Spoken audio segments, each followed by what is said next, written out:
Good morning बच्चों। आप अपनी हिंदी की पुस्तिका निकालिए। आज हम उसका नया पाठ बहादुर रीपा पढ़ेंगे। पाठ का नंबर है 12। पाठ का नाम है बहादुर रीपा।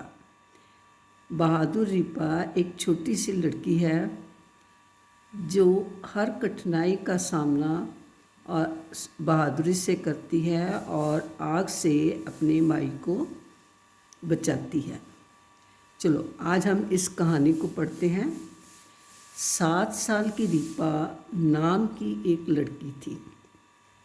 वह अपने माता पिता, दादी और छोटे भाई ईशान के साथ त्रिपुरा में एक छोटे से गांव में रहती थी।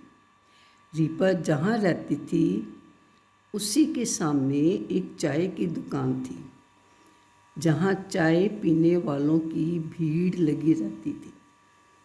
अब 24 अप्रैल 2014 के दिन रीपा अपने 1 साल के भाई ईशान के साथ एक कमरे में खेल रही थी। उसकी माँ और दादी दूसरे कमरे में सो रही थीं। तभी अचानक शोर सुनाई दिया। शोर सुनते ही रीपा की माँ और दादी की नींद खुल गई और वे भागी भागी घर से बाहर आईं। उन्होंने देखा कि सामने चाय की दुकान में आग लग गई है। आग काफ़ी फैल गई है। अपनी जान बचाने के लिए सब इधर उधर भागने लगे। माँ और दादी भी इस भगदड़ में इधर उधर हो गई। देखते ही देखते रीपा का घर भी आग की चपेट में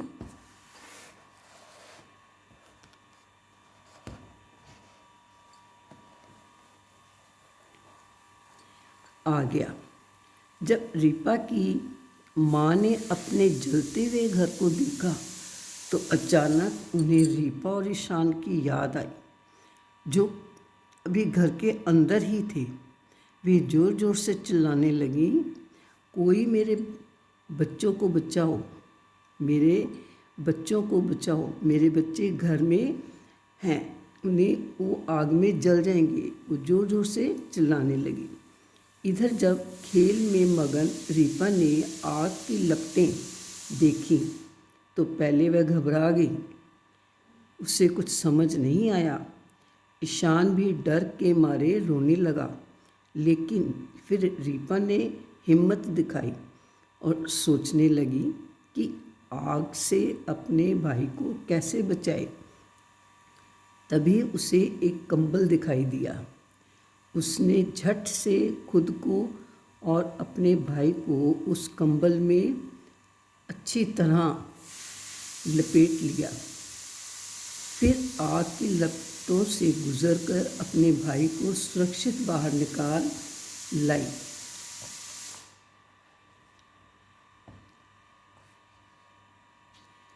रीपा की बहादुरी को देखकर सब दंग रह गए कि कुछ देर बाद दमकल कर्मचारी ने भी आग पर काबू पा लिया। अगले दिन समाचार पत्रों में रीपा की बहादुरी की कहानी छपी। 26 जनवरी गणतंत्र दिवस के दिन प्रधानमंत्री ने रीपा को उसकी बहादुरी के लिए पुरस्कार दिया। रीपा पुरस्कार पाकर बहुत खुश हुई।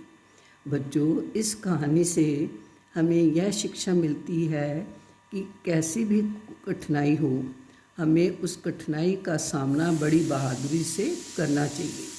हमें उस कठिन समय में बड़े हौसले के साथ और बहादुरी से काम करना चाहिए। बच्चों, आप इस कहानी को 2 या 3 बार अच्छी तरह पढ़ना और अपने छोटे बहन भाई को ज़रूर सुन